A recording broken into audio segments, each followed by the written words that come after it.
안녕하세요. 저는 추리소설 작가가 되고 싶어 하는 작가 지망생이에요. 나이는 만으로 45살이고 두 아이도 키우는 주부이자 엄마이지만 지금은 치열했던 시기를 지나 시간적으로 여유가 되고 보니 뒤늦게 작가라는 꿈을 갖게 된 사람이죠. 지망생이라고는 하지만 아직 저에게 변변한 작품은 없답니다. 요즘 책을 읽고 서평이나 간단한 글을 쓰면서 습작을 하고 있어요. 그러던 차에 문득 제가 구독하고 자주 보는 여기 유튜브 채널에서 사연을 모집하고 있다는 글을 보았어요. 좋은 기회라고 생각하고 이렇게 제 이야기를 쓰게 되었습니다. 제 사는 이야기 한번 들어봐 주시겠어요? 제 이름은 규원이입니다. 어느 곳에서나 제 이름은 남자로 착각하는 경우가 어려서부터 종종 있었어요. 어릴 때 반 남자애들이 제 이름이 남자 같다는 이유로 놀리기 일쑤였어요. 전 억울한 마음에 왜 딸에게 이런 이름을 지어줬냐고 엄마에게 물었죠. 아빠가 아들을 많이 바라셨는데 태어난 네가 딸인 거 알고도 중성적인 이름을 지어주신 거야. 이렇게 말씀하셨어요. 그런데 이름만큼이나 제 성격 자체도 여성적이지는 못해요. 아주 이성적이고 감정을 자제하는 면이 우리 아버지를 많이 닮았다는 말씀을 많이 듣고 자랐죠. 제 생각에도 전 다른 여자들보다 감정을 자제하고 이치에 맞는 행동을 추구하는 점이 좀 남다르다 싶어요. 달달한 연애 드라마보다는 반전과 복수가 살아있는 드라마나 소설이 제 취향이고요. 그래서인지 어릴 때부터 저의 장래 희망은 검사였습니다. 나쁜 놈들을 법으로 처단하는 검사는 너무 냉철하고 지적으로 보여 제 꿈이었어요. 우리 아버지는 사회학과 대학 교수셨는데요. 어린 저에게 판검사가 딱 어울린다면서 제 꿈을 지지해 주셨습니다. 아버지는 완벽주의적 성격을 가진 분이셨어요. 우리 집은 이런 아버지 때문에 늘 먼지 하나 없이 반질반질하고 청결한 상태를 유지했고 전 어디서나 사람들 앞에서 항상 예의 있고 반듯한 모습으로 있어야 했어요. 학교 성적은 당시의 학창시절만큼이나 탑을 유지해야 한다고 강요하셨어요. 그리고 실수를 조금이라도 하면 자식이라거나 어린 나이라고 해도 용납해 주시지 않았어요. 아버지가 강의 자료나 책을 집필하시는 일을 전 국민학교 때부터 도와드렸는데요. 사실 10살 남짓한 아이가 글을 쓰다가 오타를 쓸 수도 있잖아요. 하지만 아버지는 심한 때는 손바닥 맴매를 할 정도로 엄하게 혼내셨습니다. 그런 환경에서 자라서인지 저는 늘 학교에서는 모범생이었고 아버지만큼이나 완벽주의 성격을 닮아갔습니다. 아마도 아버지와 저로 인해 가장 고통받는 분은 엄마가 아니셨을까 싶어요. 우리 엄마는 동화작가셨어요. 엄마는 감성이 풍부하셨고 자식인 저를 늘 따스하게 감싸주며 사랑을 표현해주시는 분이셨죠. 그런데 냉정한 성격에 감정 표현에 무뚝뚝한 남편에다 딸까지. 내 팔자가 그렇지. 상전을 2명이나 모시고 살아요, 내가. 사람이니까 이 정도 실수할 수 있는 거지. 그거 좀 실수하면 부녀가 다 팔으려 하니 원. 아주 찔러도 피 한 방울 안 나올 사람들이라니까. 엄마는 이렇게 한탄하고는 하셨어요. 하지만 전 엄마가 아주 좋았어요. 제가 속을 다 드러내고 겪었던 일이나 감정도 다 털어놓고 말할 수 있는 사람은 바로 우리 엄마였거든요. 엄마도 하나뿐인 딸이 유일한 대화 상대라고 하시면서 우리 둘은 친구처럼 모든 이야기를 하는 베스트 프렌드예요. 엄격하고 차가운 아버지라고 해도 두 분이 사랑해서 저를 낳으셨잖아요. 자식인 제가 볼 때는 우리 아버지와 엄마는 남녀의 부부관계라기보단 동료에 가까워 보였거든요. 자식인 제가 부모님의 부부관계가 정확히 어떤 관계인지는 잘 모르겠어요. 그래도 이혼이나 별거 한 적 없이 70이 다 된 지금까지 별탈 없이 잘 살고 계신 것 보면 그저 평탄하게 가정을 잘 유지하고 사셨다고 말씀드릴 수 있죠. 저는 평범하고 공부를 곧잘 하며 학창시절을 보낸 뒤 중앙대학교 법학과에 진학하게 되었습니다. 제 꿈이었던 검사가 되기 위해 대학교에 가서도 흥청망청 놀지도 않고 사법고시를 준비했습니다. 그렇게 대학생활 4년에 휴학까지 3년까지 꼬박 7년을 준비했건만 제 노력에도 저는 번번이 낙방했습니다. 1차 시험 합격 후 같은 해 그리고 그 다음 해에 치른 2차 시험에 떨어지기를 2번, 그렇게 두 번째 2차 시험에 낙방 소식을 들은 12월의 겨울날 쏟아지는 한방눈을 맞으면서 저는 인생 처음으로 깊은 좌절감을 느끼게 되었습니다.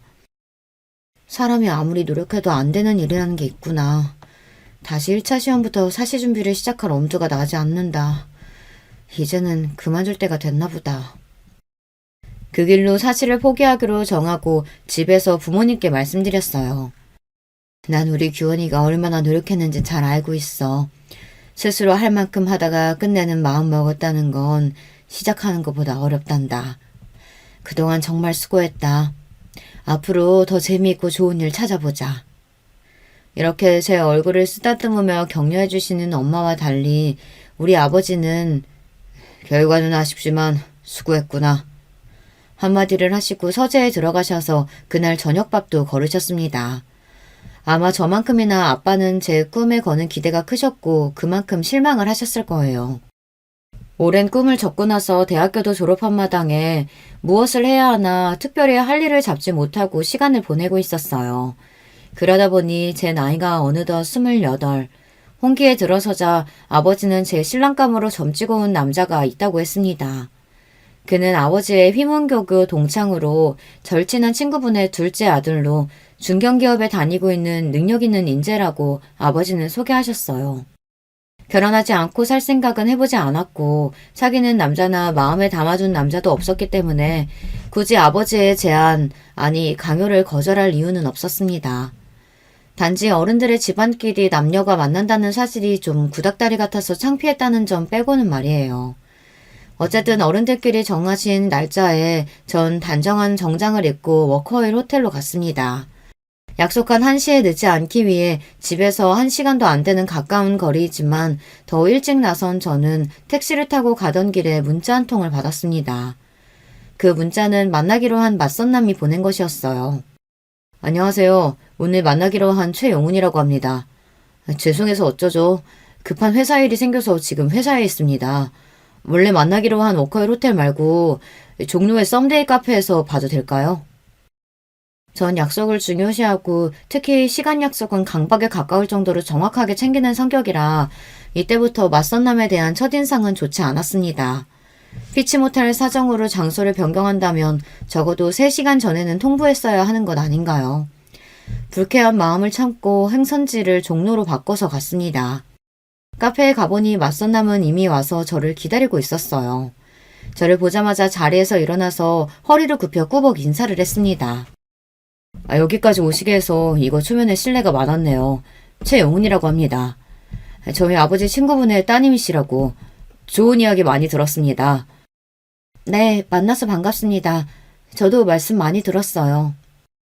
영은 씨는 네이비색 스트라이프 수트 정장을 입고 있었고 머리는 깔끔하게 빗어넘긴 멋있는 회사원의 모습을 하고 있었어요.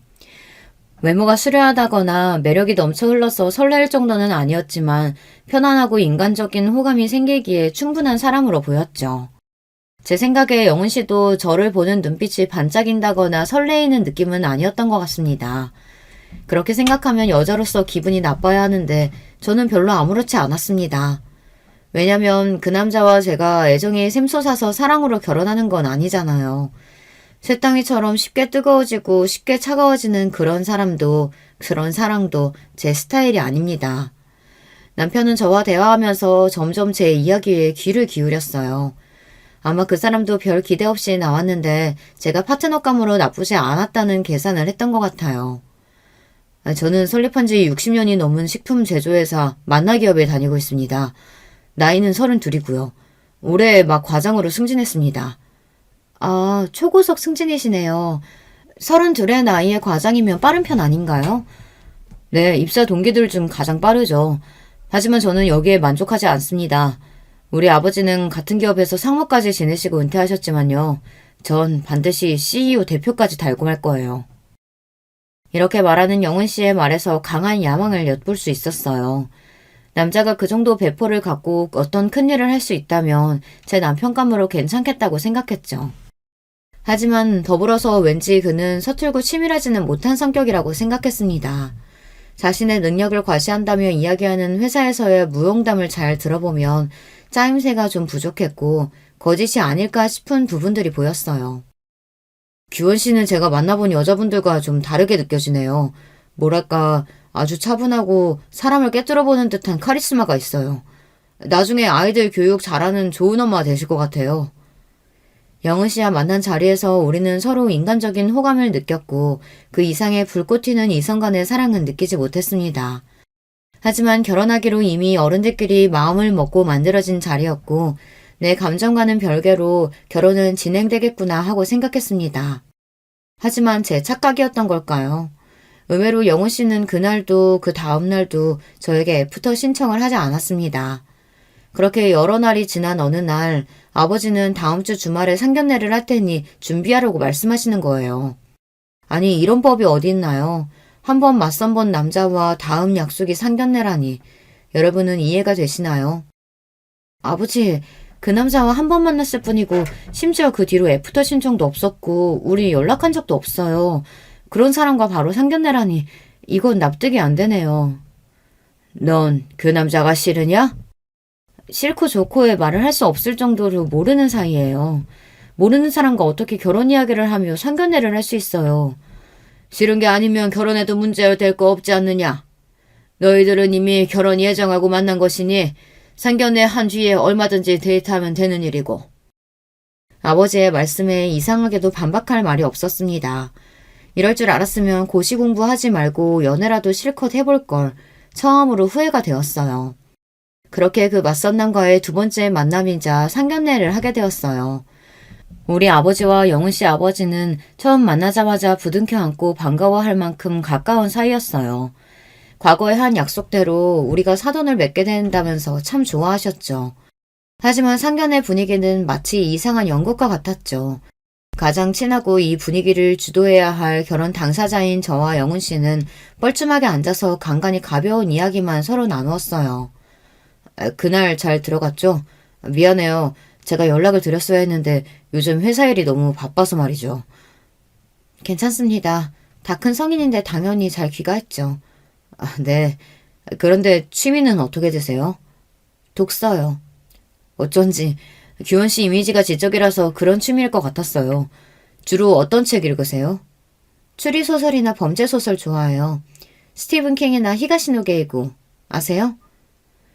이렇게 결혼할 당사자가 하는 대화라는 게 처음 만난 사람같이 낯선 거였어요. 헌데 서로 낯설어야 할 양쪽 아버님들은 야 이 자식아 해가면서 너무 친밀하고 화기애애한 분위기였어요. 거기에 어머님들은 딱히 어찌할 할 바를 모르며 음식만 드시거나 어디 눈둘 데도 없이 불편해하셨습니다. 특히 영훈 씨 어머님은 정말 이상한 반응을 보이셨어요. 일단 저를 처음 보시자마자 그분은 얼어붙어 계셨죠. 그리고 쭉 찢어진 눈으로 한참을 제 아래의 위를 살펴보시고는 기가 차했습니다. 자신의 남편과 우리 아버지, 어머니를 모두 뚫어져라 보곤 자신의 감정을 억누르는 듯 했어요. 이후 인사하는 제 목소리를 듣고도 잠깐 멈칫하더니 불안한 반응까지 보였습니다. 저는 이분이 오늘 어디가 아프신가 싶어서 어디 불편하신가요? 말씀 주시면 도와드릴게요. 됐어요.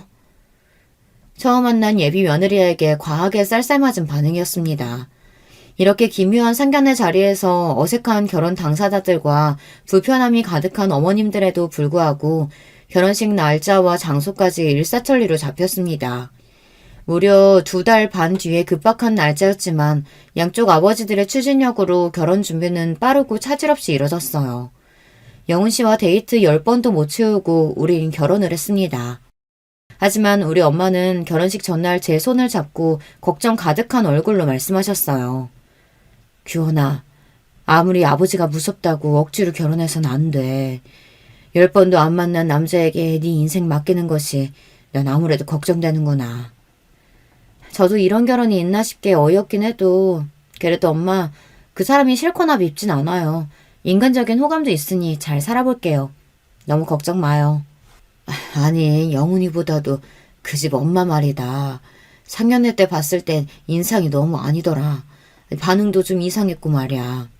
가뜩이나 시댁에서 시모 자리는 중요한데 그때 너를 보는 눈빛하며 말투가 마치 원수 보듯 한 게 말이지.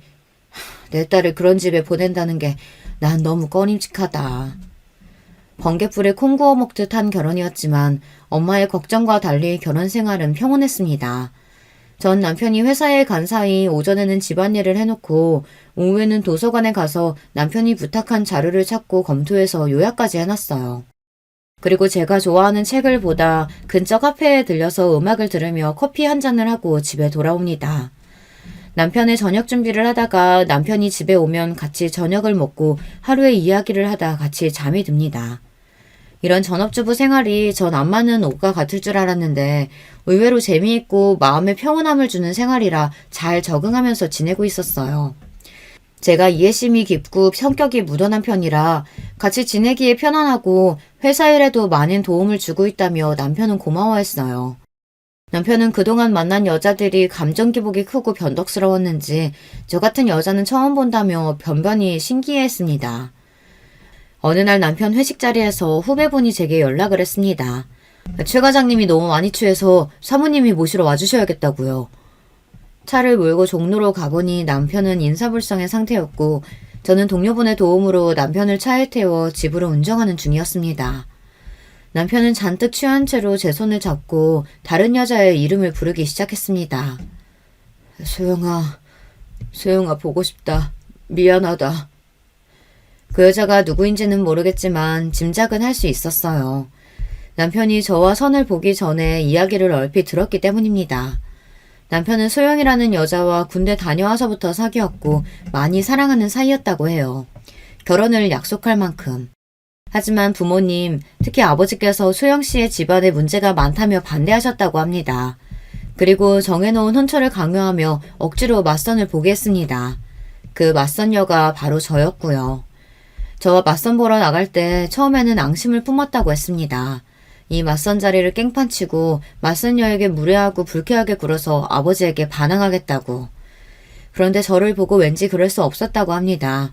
자신의 속을 꿰뚫어보는 듯한 제 까맣고 깊은 눈을 보면 왠지 순한 양이 되는 기분이라고요.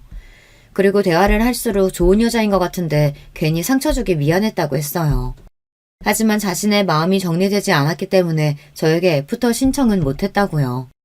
저는 그렇게 깊은 연애를 해보지 않아 이런 질척이는 관계와 마음을 이해하기는 어려웠지만 남편은 자기 나름대로 속상하고 힘들었을 거예요. 하지만 술에 취해서 다른 여자의 이름을 부르는 건 얄미워서 옆구리를 콱 꼬집어주고 나서 집에 눕혔습니다.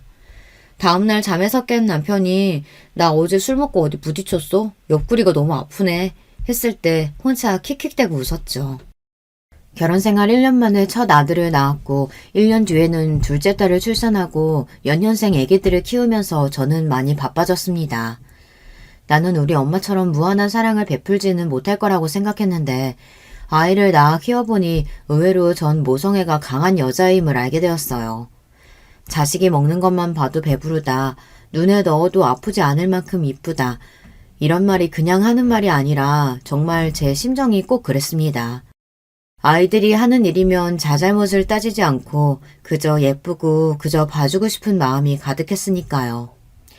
냉철한 제가 이럴 줄은 정말 몰랐어요. 출산과 육아는 정말 놀라운 경험인 것 같아요. 그때부터 저의 인생은 아이들뿐이라고 해도 과언이 아니었습니다.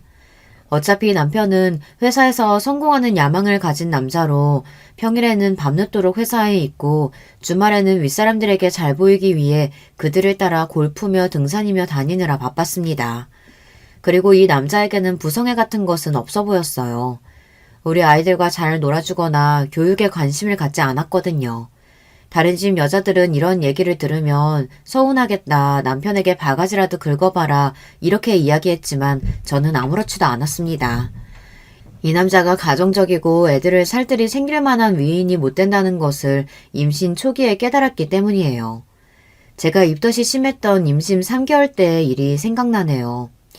저는 원래 식탐이 없고 평생 소식하던 사람인데 입덧 때는 갑자기 음식이 안 먹히다가 또 갑자기 음식을 한꺼번에 많이 먹는 이상한 경험을 했습니다.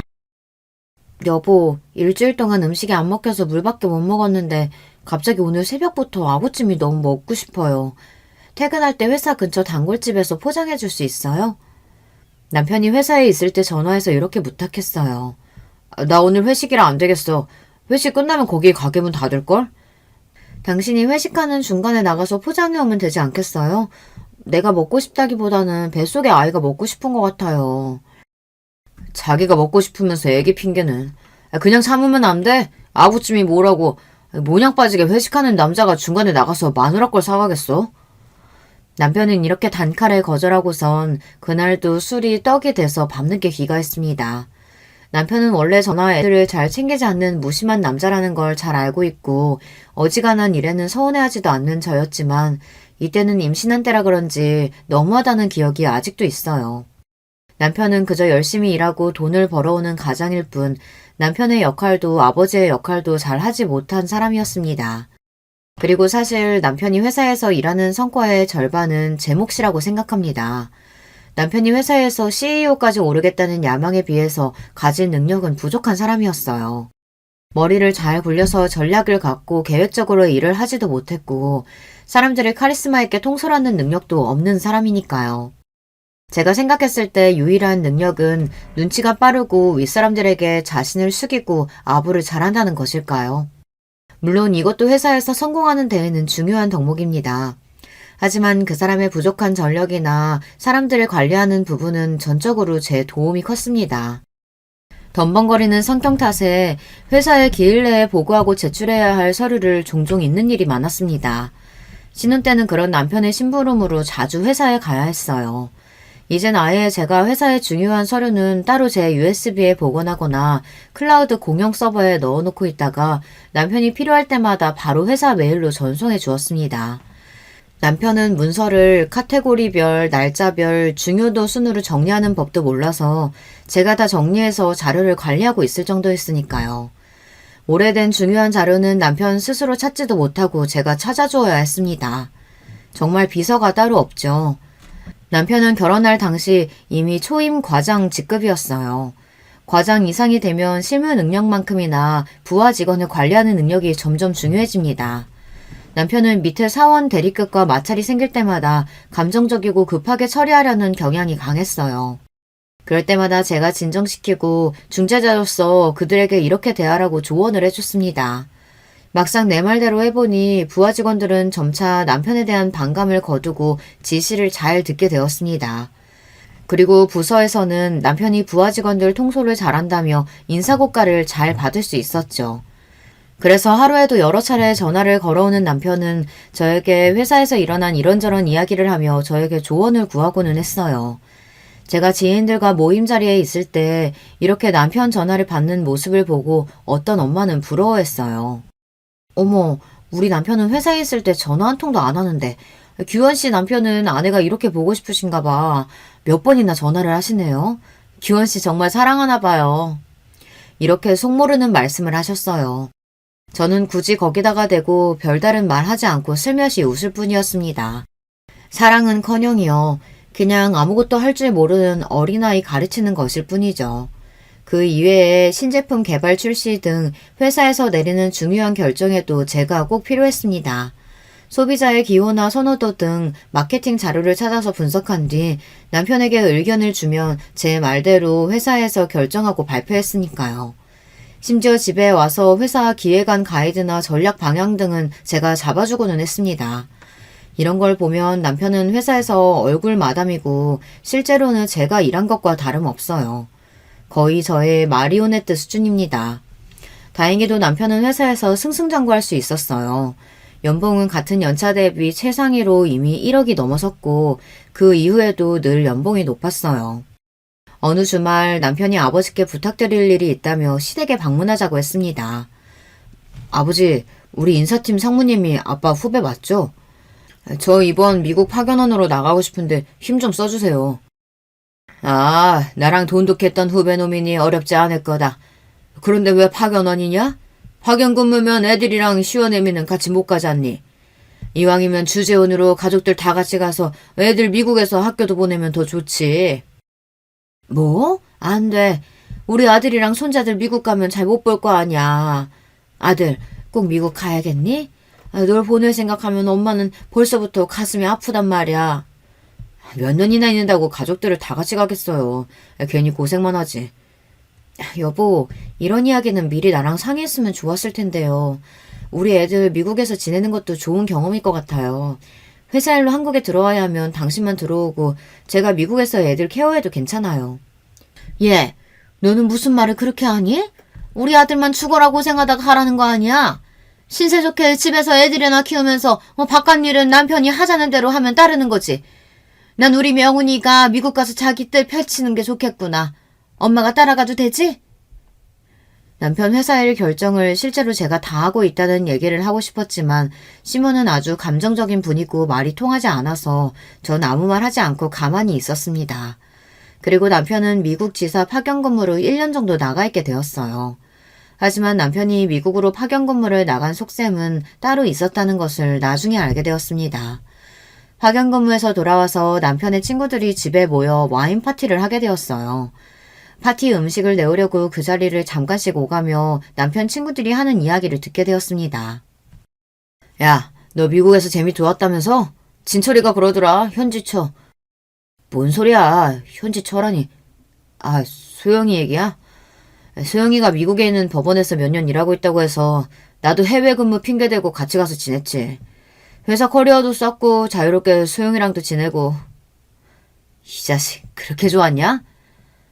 신소영, 그 여자의 이름을 여기서 다시 듣게 되다니. 남편이 미국에서 근무한 이유가 예전 여자랑 지내기 위해서였다니. 그 사실을 알고는 배신감에 몸이 떨렸습니다. 파티가 끝나고 저는 남편에게 가서 조용히 이야기했어요. 지나간 과거는 용서해줄게. 첫 딸린 네가 신나게 그 여자랑 즐긴 그 1년도 말이야. 앞으로도 그 여자랑 만나서 내 애들 아빠가 불륜남이라는 게 알려지면 난 용서 안 해. 그 여자랑 정리하고 그 증명을 해와. 내가 직접 그 여자 만날 수도 있어. 그리고 무슨 일이든 할 거야. 내 성격 알죠? 남편은 처음 보는 저의 무서운 협박에 적지 않게 놀란 것 같았어요. 다음날 저는 최 과장의 미국 지사 근무, 미국의 현지처와 동거하기 위해서 라는 제목으로 글을 써서 남편의 메일로 보냈습니다. 회사 사내 게시판에 이거 올리면 재밌겠죠? 신소영과 관계는 끝났나요? 라고 덧붙여서 말입니다. 이러자 남편은 겁을 먹고 생각보다 빠르게 신소영과의 관계를 정리했던 것 같습니다. 남편이 결혼하고 싶은 여자이고 그렇게 많이 사랑했다고 들었는데 고작 이 정도 협박으로 정리를 하다니 좀 신기하기는 했어요. 역시 남녀간의 사랑이란 참 덧없구나 싶고 대단한 사랑이 아니라 그저 불륜이었을 뿐인 건가 싶어서 비웃음이 나더군요. 제가 말씀드렸잖아요. 남편은 그렇게 치밀하지 못하다고요. 자기가 하는 거짓말들을 제가 다 속아 넘어갈 거라고 생각하니 어이가 없었어요. 밖에서 여자애는 술집 가서 놀고 오는 건 이미 알고 있고요. 그렇게 한번 놀고 오는 거 정도는 별소리 없이 넘어가 줬을 뿐입니다. 그리고 그 남자는 자신의 커리어와의 인생을 희생할 만큼 누군가를 깊이 사랑할 만한 위인이 못 된다는 것을 아내인 제가 알고 있어요. 남편이 바람 폈다는 일은 그래도 제가 감당할 수 있었어요. 결혼 생활 동안 감당하기 힘들었던 사람은 바로 시모였습니다. 사람이 누군가를 너무 미워하면 우린 그렇게 생각하잖아요. 상대방이 그만큼 미워할 짓을 했을 거라고요. 그런데 제가 당해보니 전혀 아닌 경우도 있더라고요. 시모는 그냥 저를 처음 봤을 때부터 못 볼 것을 본 것처럼 놀라고 소름끼쳐 했습니다. 제가 입을 여니 더욱 저를 뻔히 쳐다보면서 그냥 제가 싫다고 하네요. 학벌도 집안도 성격에 문제가 있어서가 자신에게 뭘 잘못해서가 아니고 그냥 싫다고 하니 당하는 당사자로서 미치고 팔짝 뛰겠더군요. 그리고 감정미복이 널뛰고 저만 보면 히스테리를 부리니까 저는 시모를 대하는 일이 너무 어렵고 힘들었습니다. 어머님, 이번 돌아오는 생신 때는 뭐 드시고 싶으신 거 있으세요? 너 이분은 그게 뭐니? 네가 그런 화사한 핑크색이 어울린다고 생각하니? 아휴, 꼴 사나워서 못 보겠네. 이렇게 질문에 전혀 엉뚱한 대답을 하는 데다가 밑도 끝도 없이 제 옷차림을 보기 싫다고 하는 날도 있었습니다. 시모는 제가 남편 옆에 앉아있는 것도 싫어했습니다. 남편 옆에 제가 있으면 그 사이를 비집고 들어와서 자기가 앉거나 남편을 불러내거나 아니면 저에게 다른 일을 시켰어요. 그래서 전 시댁에 가면 무조건 따로에 혼자 앉아있는 것이 편합니다. 절 잡아먹을 것 같이 구는 시모도 싫고 남편 옆에 있으면 못살게 구니까요. 시부는 그래도 말이 통하는 이성적인 분이십니다. 며느리 사랑은 시부라고 하더니 이 집안에서 따스하게 대해주시는 분은 시부뿐인 것 같아요. 시모가 구박하면 조용히 제게 와서 손을 잡고 미안하다 아가. 내가 부덕한 탓이구나. 하고 저를 위로해 주셨어요. 왜 시부가 미안하다고 하는지 이해가 안 갔지만 누군가 내 편이 있다는 일이 이렇게 든든한지 미처 몰랐죠. 시부는 남편과 시모 몰래 저를 챙겨주시는 부분도 많았습니다. 생일이나 기념일에 꽃바구니를 배달시켜 주시고 아무 날도 아닌데 저만 보면 용돈을 자꾸 주시려고 해요. 아마도 히스테리 부리는 시모를 견디는 며느리가 남편 내조 잘하는 며느리가 이뻐서일 거라고 추측해봅니다. 하지만 시부에게도 이상한 부분이 있었습니다. 어느 날 시댁에 저 혼자 남아서 집안 곳곳을 구경하고 있었어요. 시부의 서재에는 많은 책들이 책장을 채우고 있었고 책을 좋아하는 저는 그곳을 한참 보다 어떤 여자 사진을 발견하게 됩니다. 흑백 사진으로 젊은 여자가 웃고 있었는데 분명 시부가 예전 좋아했던 여자일 것 같다는 촉이 왔어요. 저는 정말 놀랐습니다. 이런 은밀한 과거의 사진을 어디 서랍장에 숨긴 것도 아니고 그 질투심 많은 시모가 이걸 가만히 뒀다는 것이 신기했어요. 남편이 결혼 전 사귀었던 신소영도 그렇고 시부에게까지 내연녀가 있었던 걸까 이런 의문이 들었습니다. 왜 아버지가 바람피면 아들도 똑같이 바람핀다는 얘기 있지 않아요. 그래서 혹시 시부가 그 과거의 연인을 지금까지 만나는 걸까 의심을 했죠. 하지만 시부는 바람까지 가지는 않고 아직까지도 그 연심을 간직하고 있던 것이었어요. 바람피고 다니는 남편에 비하면 시부는 순수한 순정남이네요. 결혼 이후로는 바람을 피운 것 같지도 않았는데 시모는 계속 옛날 일을 꺼내며 원망하고 괴롭히고는 했으니까요. 오히려 시부가 불쌍해 보였습니다. 시모는 사람에게 집착하고 정말 피를 말리는 사람이었기 때문에 50년을 함께 산 시부가 대단해 보일 정도였으니까요. 그런데 사진을 다시 본 저는 머리를 얻어맞은 듯 했습니다. 사진 속의 그 여자가 저를 많이 닮아있던 거예요. 흑백 사진임에도 얼굴형이나 머리 길이, 눈썹 모양까지 제가 봐도 꽤 많이 닮아있다는 것을 알 수 있었어요. 그제서야 주막능처럼 스치고 지나간 기억들. 아, 내가 이 여자와 닮아서 시모가 날 처음 봤을 때부터 그렇게 지독하게 미워했던 거구나. 시부는 특별히 나를 더 챙겨준 거구나. 미안하다고까지 말씀하셨는데 그건 제게 한 게 아니라 옛사랑에게 한 걸까요? 그제야 그 모든 상황이 이해가 되었습니다. 나중에 시부와 절친이신 우리 아버지를 통해 시부에 대한 사연을 들을 수 있었어요. 시부는 원래 같은 대학교에 다니는 사랑하는 여자와 오래 사귀었다고 해요. 또 그 여자와 지금 시모는 같은 대학교의 같은 과 친구였으니 이 세 분은 삼각관계였던 거죠. 하지만 시부가 친구와 연애하는 그때부터 시모는 이미 마음속으로 몰래 시부를 좋아하고 있었다고 했습니다. 하지만 시부가 대학교를 졸업한 뒤 만나 기업에 취직한 후 혼담이 오갈 무렵 사귀던 여자분 집안의 가세가 기울었다고 해요. 이 틈을 타서 시모는 자신의 시부모님에게 자신의 집안은 재력이 있다고 어필하며 마음에 들려고 노력했다고 해요. 자기 친정 아버지에게 울며 졸라대서 적극적으로 혼사를 추진하도록 만들었고요. 그러다가 결국 시부의 뜻과는 달리 시모와 결혼을 하게 된 겁니다. 하지만 억지로 결혼한 뒤에도 시부는 시모에게 눈길 한번 정 한번 주질 않고 회사일만 했대요. 그 친구가 참 불쌍하지.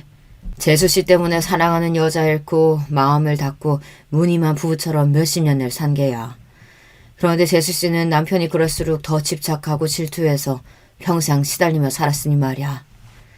결국 시모는 남편에게서 받지 못한 사랑을 자기 아들에게서 보상받고 싶어 했어요. 남편은 늘 시모의 간섭과 통제 아래에서 살았던 것 같아요. 지금도 시모는 한 번씩 남편의 셔츠와 속옷 같은 것까지 사다가 보냅니다.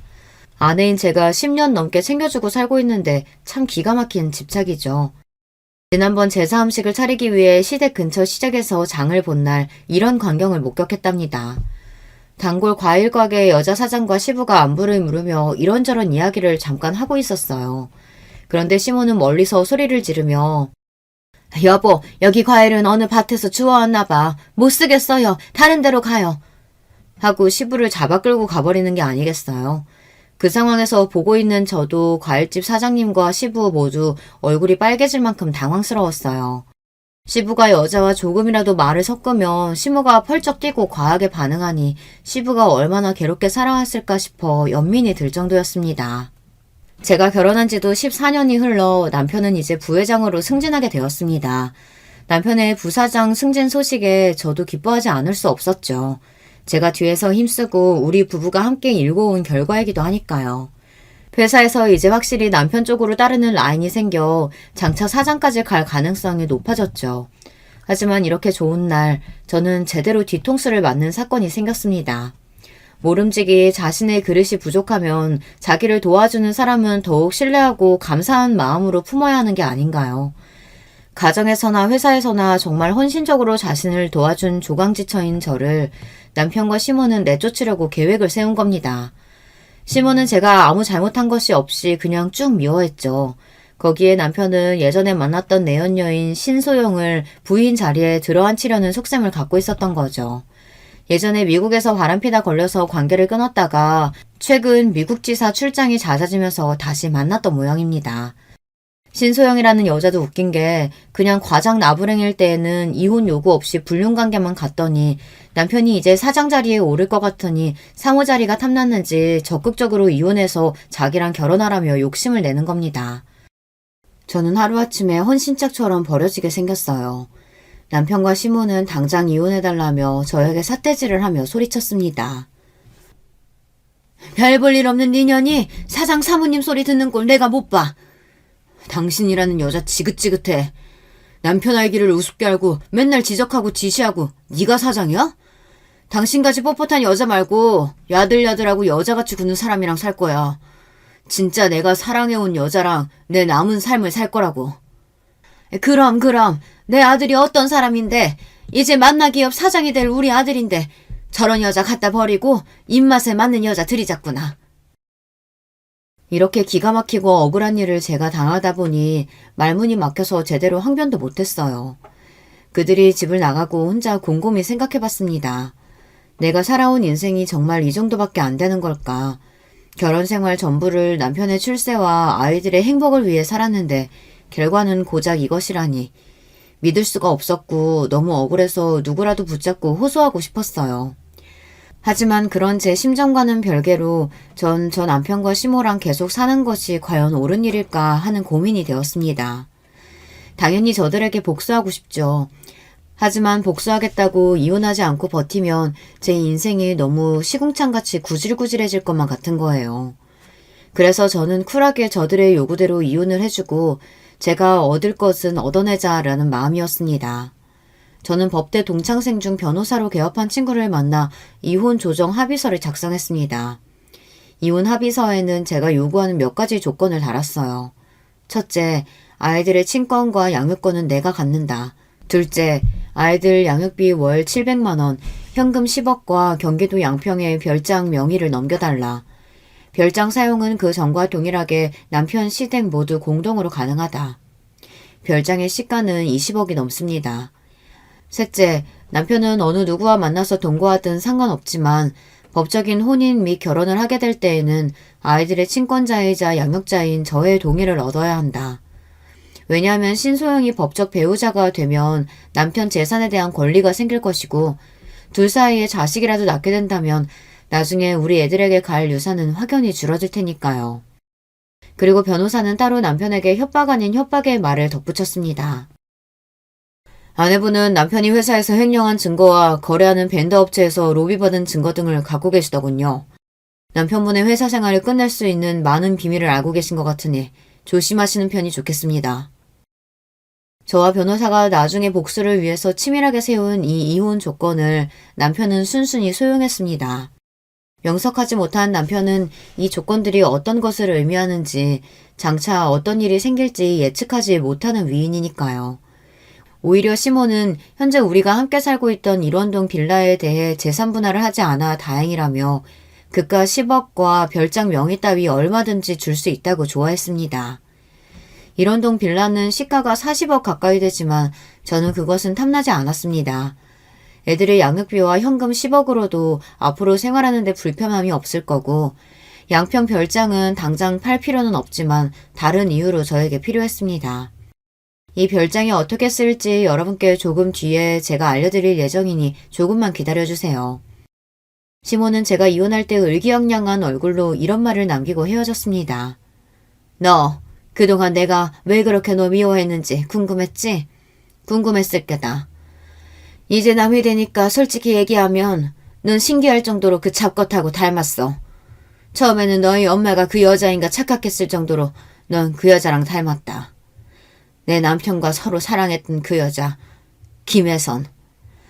중저음 목소리 톤하며 까만 생머리에 창백한 얼굴, 동그란 눈썹. 그래서 널 처음 본 순간부터 지금까지 난 네가 몸서리치게 싫었다. 이제 내 아들과 헤어지게 되니 아주 속이 후련하네. 앞으로 다시는 보지 말자. 자기 남편과 닮았다는 이유 하나만으로 며느리를 미워하고 살았다니 시모는 정말 질투에 눈이 먼 나머지 정신이 어떻게 된 게 아닐까요? 남편과 시모의 밑바닥까지 보게 된 저도 무능력하고 바람핀 남편도 사이코 시모도 더 이상 함께하기 싫었어요. 제가 이혼하는 과정을 지켜본 우리 친정 부모님은 너무 충격을 받으셨어요. 특히 결혼을 무리하게 추진했던 아버지는 저를 볼 면목이 없다며 너무 미안해하시고 자책하셨죠. 하지만 저는 괜찮았습니다. 결국은 그들에게 복수할 것이니까요. 그래서 전 이혼 때문에 좌절하거나 우울해하지 않았어요. 이혼 뒤 부모님이 사시는 대치동 아파트에서 아이들을 키우며 살게 되었습니다. 아이들은 제가 열심히 뒷바라지하고 교육한 만큼 성실하고 또 공부도 잘하며 심성이 반듯하게 잘 자라고 있어요. 딸은 미술 유학을 가고 싶어 했기 때문에 남편이 보내주는 양육비가 부족해졌습니다. 저는 양육비를 200만 원 높여달라고 요구했습니다. 하지만 남편은 이를 거절했고 너랑 애들 쓸 양육비도 이젠 아까워서 안 줄 거야. 억울하면 소송 걸어봐 어디. 우리나라 법상 아무리 이혼합의 조건으로 양육비를 약속했더라도 안 보내면 어떻게 할 수단이 별로 없습니다. 압류 등으로 강요할 수가 없기 때문이죠. 아마 어디서 이런 이야기를 주워 듣고서 이렇게 버티는 모양인데 저는 자신의 핏줄인 아이들에게 대해 책임감까지 져버린 이 사람을 더 이상 용서할 수 없었습니다. 그리고 제가 갈고 있던 복수의 칼날을 이제 꺼내들기 시작합니다. 우선 남편의 회사 게시판에 익명의 제보글을 작성해서 올렸어요. 제목은 최 부사장의 도덕적 해이와 비리를 고발합니다. 포함된 내용은 남편이 회사에서 공금을 횡령한 내용이었습니다. 해외 출장 명목으로 개인적으로 여행하고 즐긴 회사 비용, 거래하는 벤더 업체에서 로비로 술자리 접대와 현금 및 금괴를 받았던 일들을 상세히 적었습니다. 그리고 사내 비서와 불륜한 일도 함께 제보했습니다. 남편은 저를 내쫓고 자기의 사랑이라던 신소영과 동거하면서도 회사에서는 비서와 놀아난 것입니다. 정말 말도 안 되게 저지른 사람입니다. 이것만으로 끝난다면 저의 진짜 복수가 아닐 거예요. 남편 회사의 사장님에게 익명으로 퀵 우편을 보냈습니다. 거기에는 우리 양평 별장에서 남편이 회사 임원들과 정부 관료들에게 로비로 접대하며 매춘부들과 놀았던 영상이 담긴 USB를 넣었습니다. 저는 사실 시댁의 양평 별장을 이용하면서 10년 전 몰래 CCTV를 설치해 여기에서 일어난 일들을 녹화하고 있었어요. CCTV를 달게 된 계기는 남편이 이 별장에서 내연녀를 데리고 와서 놀았던 것입니다. 나중에 증거나 협박 수단으로 쓰기 위해 달았던 것이 이렇게 지금 중요한 복수의 수단이 되었어요. 복수의 결과는 오래되지 않아 금방 나타났습니다. 남편은 제가 사장에게 CCTV를 보낸 그 다음날 바로 회사에서 잘렸거든요. 그리고 남편은 사내 게시판 제보로 자신의 파렴치하고 무능력함이 만천하에 퍼졌습니다.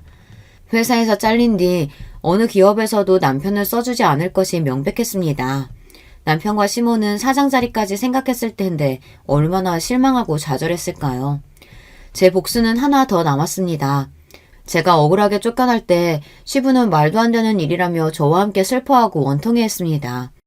그리고 시부는 우리 친정아버지와 한잔하러 친정집에 들르실 때마다 늘 저에게 미안해하시고 따로 아이들 양육비를 챙겨주셨습니다.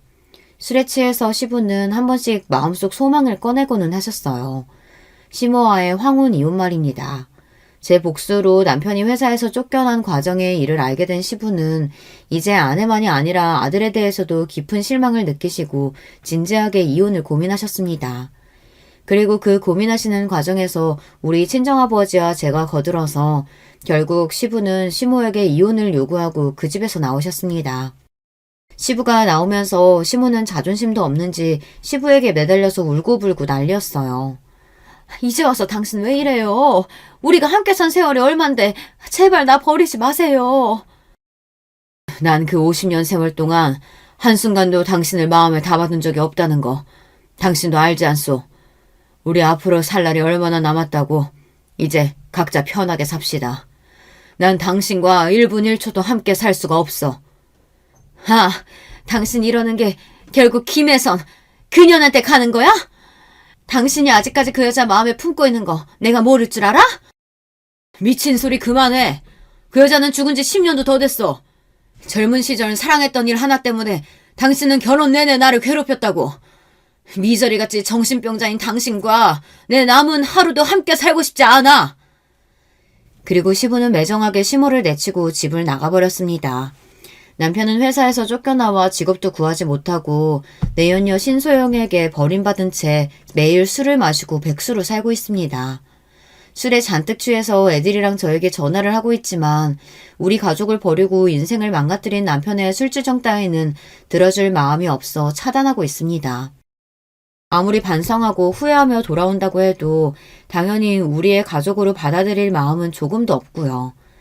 시모는 시부에게 버림받은 뒤 반쯤 실성한 채로 다니던 교회나 모임도 안 나가며 집에서만 지내고 있다고 합니다. 저의 복수극은 이렇게 끝이 났습니다. 지금까지 제 사연을 들으신 여러분 어떠세요?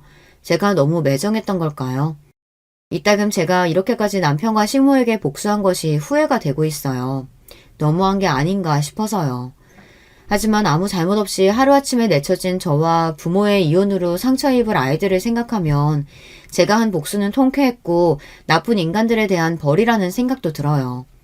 제가 쓴 글을 봐주신 여러분께 깊은 감사의 말씀을 드리며 전 여기에서 이야기를 마쳐볼까 합니다. 들어주신 모든 분들 안녕히 계세요. 안녕하세요. 저는 결혼 7년차 평범한 40대 가장입니다. 저희는 5식구인데요. 쉴 틈 없이 사고를 치는 첫째 아들과 아직은 아빠가 제일 좋다는 둘째 딸, 그리고 사랑하는 아내와 그런 아내를 키워주신 장모님, 이렇게 지내고 있죠. 장모님께서 저희와 함께 지내게 되신 것은 최근입니다. 정말 말도 안 되는 일이 저희 가족에게 있었거든요. 저는 한창 사춘기를 겪어야 했던 중2 때 부모님을 교통사고로 잃었습니다. 두 분은 출장을 다녀오시는 길에 중앙선을 넘어온 음주운전 차량 때문에 사고를 당하셨죠. 외동이었던 저는 고모의 손에 맡겨졌습니다. 고모와 고모부 그리고 사촌들은 정말 좋은 사람들이에요. 저에게 진심으로 잘해주셨죠. 저를 가족으로 받아주셨고 그만큼 많이 아껴주셨습니다. 하지만 당시 사춘기를 심하게 겪던 저는 아무도 눈치 주는 사람이 없었는데도 죄 지은 사람처럼 항상 자신감 없는 모습으로 다녔습니다. 사촌들이 저에게 신경 써주면 써줄수록 움츠러들었는데 지금 생각하면 참 바보 같았다 싶었어요. 대학에 입학하면서 저는 고모 집을 나왔습니다. 독립을 했어요. 학교를 다니면서 아르바이트를 통해 학비를 벌었죠. 솔직히 연애는 생각도 못했어요. 제게는 그것보다도 중요한 것들이 더 많았거든요. 군대를 다녀오고 복학을 했을 때 지금의 아내는 신입생이었어요.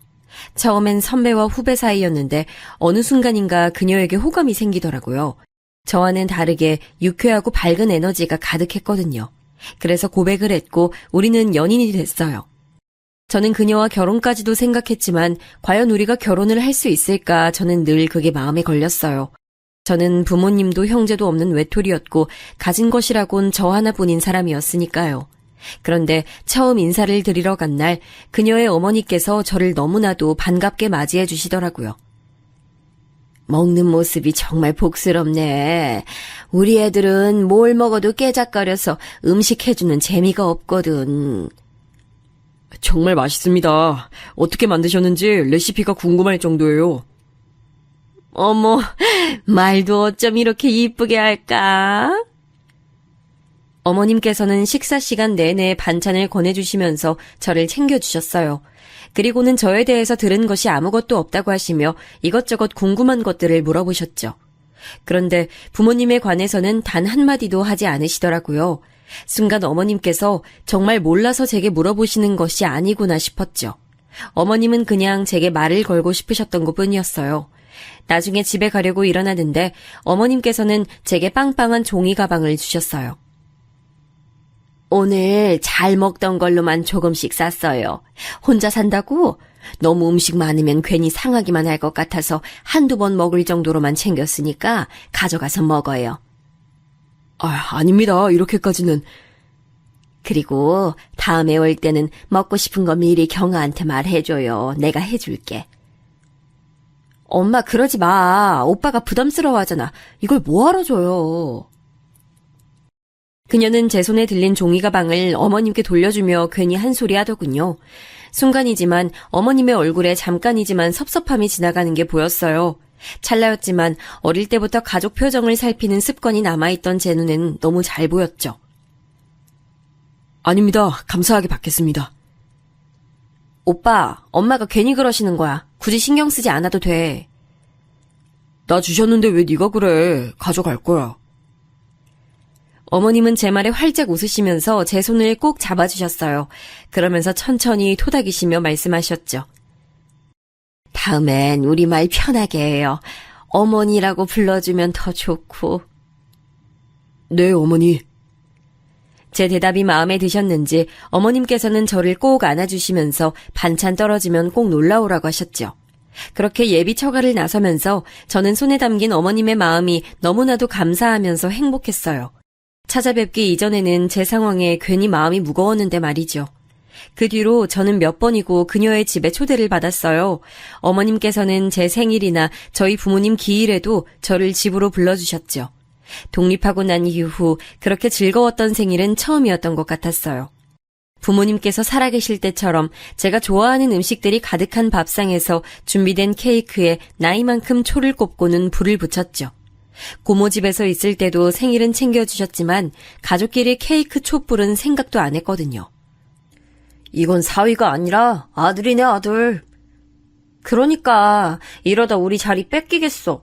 엄마, 어떻게 우리 다 오빠를 더 좋아하는 것 같아. 몰랐니? 너희 백을 데리고 와봐라. 내가 봤구나. 와, 말이 심하네. 어떻게 그래, 엄마? 예비 처남은 식탁에 자기가 좋아하는 음식이 하나도 없다고 우는 척을 하면서 투덜거렸어요. 그 모습에 자리에 앉은 사람들은 모두 다 빵 터지고 말았죠. 그렇게 저희는 가족들의 축복을 받으면서 결혼식을 올렸어요. 아내는 분가를 원했지만 저는 꼭 어머님을 모시고 살고 싶었어요.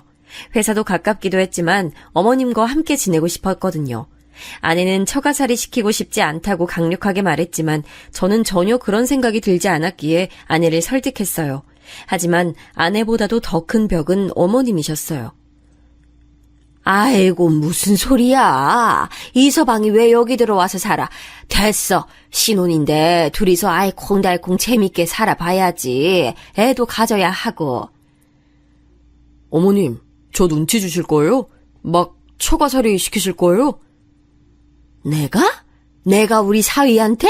그럴 리가. 보고만 있어도 아까운데 무슨 그런 말을. 그런데 왜 자꾸 오지 말라고 하세요? 어머님께서는 끝까지 반대를 하시더라고요. 그래서 저희는 마침 처가가 있는 아파트 같은 라인에 빈집이 있기에 그곳을 신혼집으로 정했죠. 아내는 이게 무슨 경우냐고 한참을 웃었지만 그래도 싫은 눈치는 아니었어요. 어머님께서도 그렇게까지 하는 거냐고 웃기만 하셨죠. 신혼여행을 다녀오고 나서 저희는 각자의 생활을 시작했어요. 결혼해서 달라질 것이라고 생각했던 것에 비해서 저희는 크게 변한 것이 없었어요. 아침은 가볍게 먹고 저녁은 항상 처가에 들려서 먹고 왔죠. 이럴 거면 그냥 여기서 살아. 무슨 밥을 맨날 먹으러 와? 엄마, 식비 받아, 식비. 너도 안 내는 식비를 왜 우리 사위가 내야 돼? 넌 어디 엄마한테 식비 준 적 있니? 처남, 걱정 마. 당연히 식비 드려야지. 아이고 너도 그 돈으로 우리 사위 점심이나 든든히 먹어. 어머님 밥이 너무 맛있어서 다른 건 들어가지도 않아요. 아내는 왜 이렇게 넉살이 좋아졌냐고 혀를 내둘렀어요. 연애할 때는 전혀 몰랐던 모습이라고 하면서 제 옆구리를 푹 찔렀어요. 오빠 적당히 먹어. 이러다 배 나오겠다. 어머니, 저 배 나왔어요? 이렇게 말랐는데 배는 무슨 많이 먹는 것도 아니구만. 괜히 먹는 걸 가지고 그런다. 어머님께서는 보기 좋게 잘 먹는데 구박한다고 아내에게 잔소리하시고는 제 앞으로 반찬을 더 챙겨주셨어요. 처남은 온몸을 부르르 떨면서 닭살 돋는다고 무슨 이런 장모 사위 관계가 있냐고 말했죠. 저는 그런 처남의 말에도 기분이 좋았어요. 어머님께서는 괜한 질투라고 말씀하시면서 웃기만 하셨죠.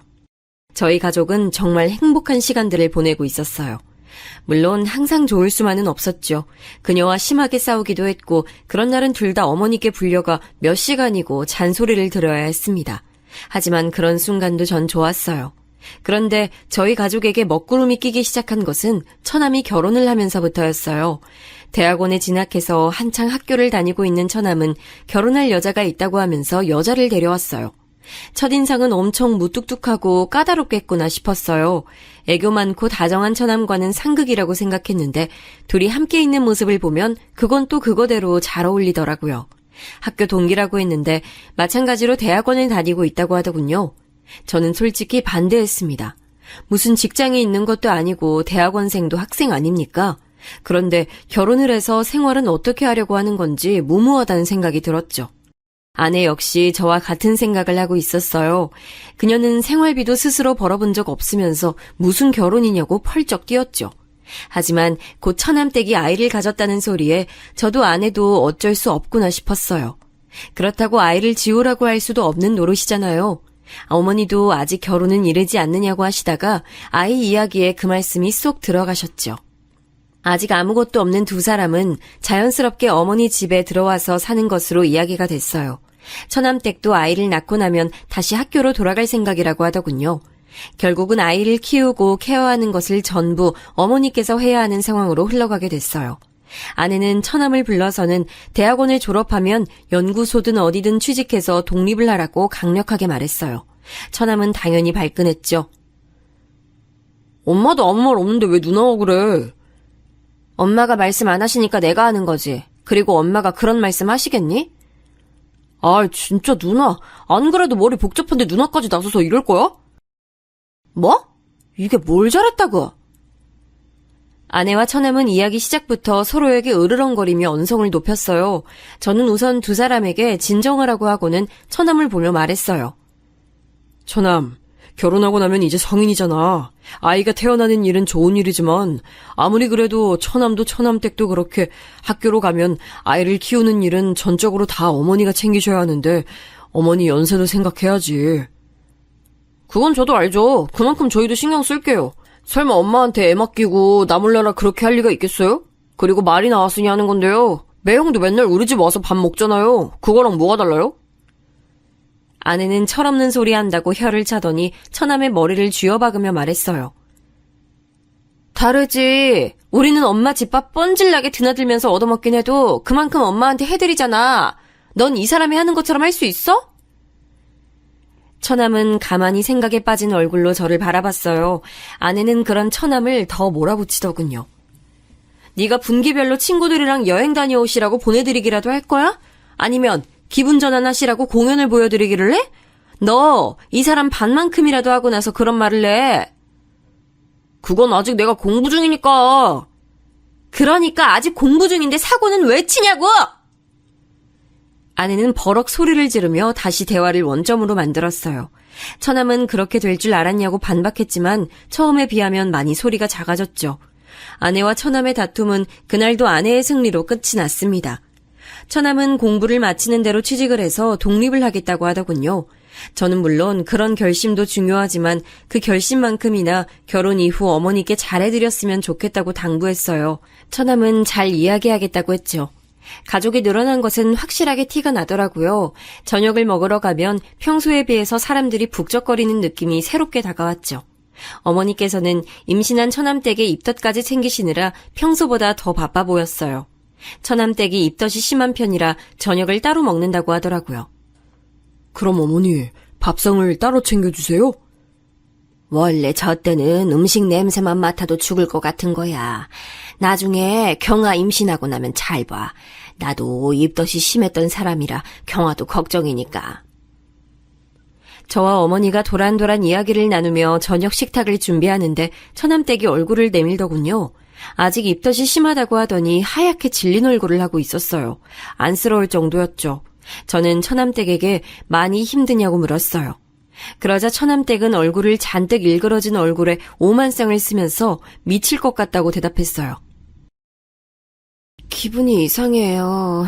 배는 고픈데 냄새만 나면 속이 뒤집힐 것 같고 아랫배도 불편하고 그러네요. 제 몸인데 제 몸이 아닌 것 같아서 자꾸 짜증도 나고요. 진즉에 알았더라면 아니에요. 처남댁은 많이 힘든지 속사포처럼 하소연을 쏟아내다가 화들짝 놀라며 입을 다물었어요. 저는 다음 말이 대충 짐작이 갔지만 못 들은 척했죠.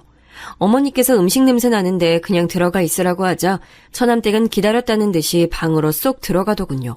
그 뒷모습을 바라보며 저렇게 어린데 아이를 낳고 제대로 키울 수는 있을까 걱정이 됐어요. 아마도 어머니께서 마음고생을 많이 하실 것 같은 느낌이 들었어요. 어머니 말씀처럼 처남댁의 입덧 시기가 지나갈 때쯤 아내도 임신 소식을 전했어요.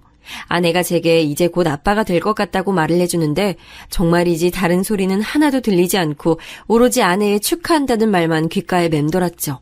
예상대로 가족들은 다들 뛸 듯이 기뻐해줬어요. 아내는 걱정했던 것보다도 입덧도 먹덧도 없는 편이었어요. 대신 잠이 많아져서 힘들어했죠. 차츰 아내 배가 불러오기 시작할 때쯤 처남댁은 어여쁜 여자아이를 출산했어요. 어머니께서는 첫 손주라 그러신지 기분이 묘하다고 하시더군요. 조리원을 나오자마자 처남댁은 복학을 하고 싶다고 말을 꺼냈어요. 어느 정도 예상은 하고 있었지만 이렇게까지 빠른 복귀를 원할 것이라고는 생각지 못했던 터라 가족들은 너나 할 것 없이 당황했죠. 죄송해요, 어머님.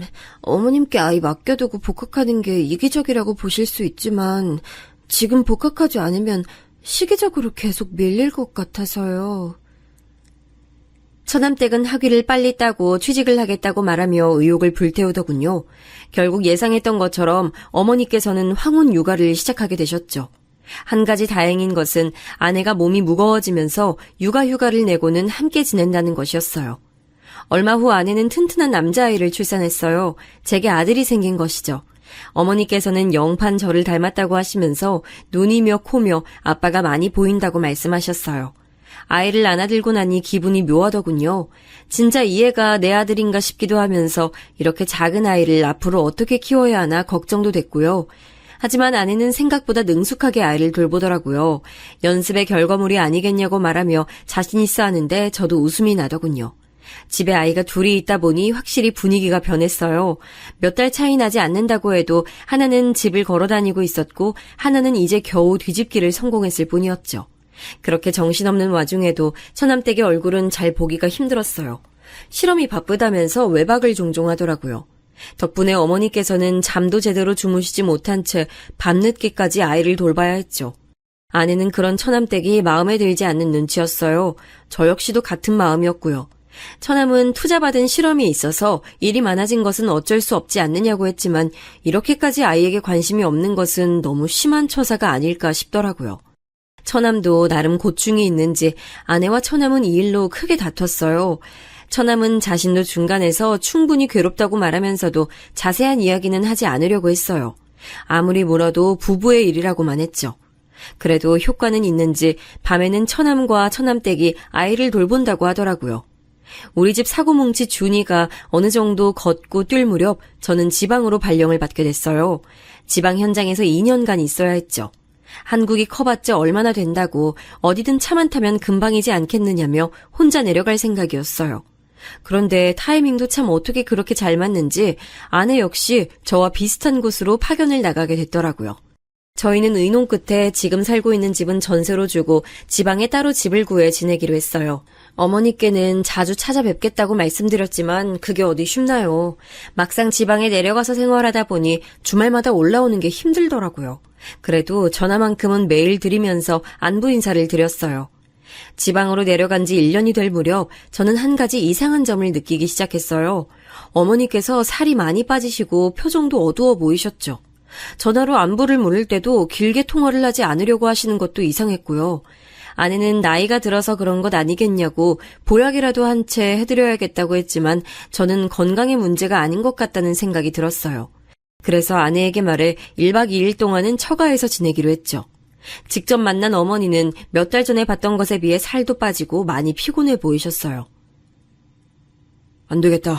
어머니 모시고 병원을 좀 가보자. 괜찮아. 병원은 무슨. 그냥 나이 들어서 그렇지 뭐. 그러니까 어머니 더 병원을 가보셔야죠.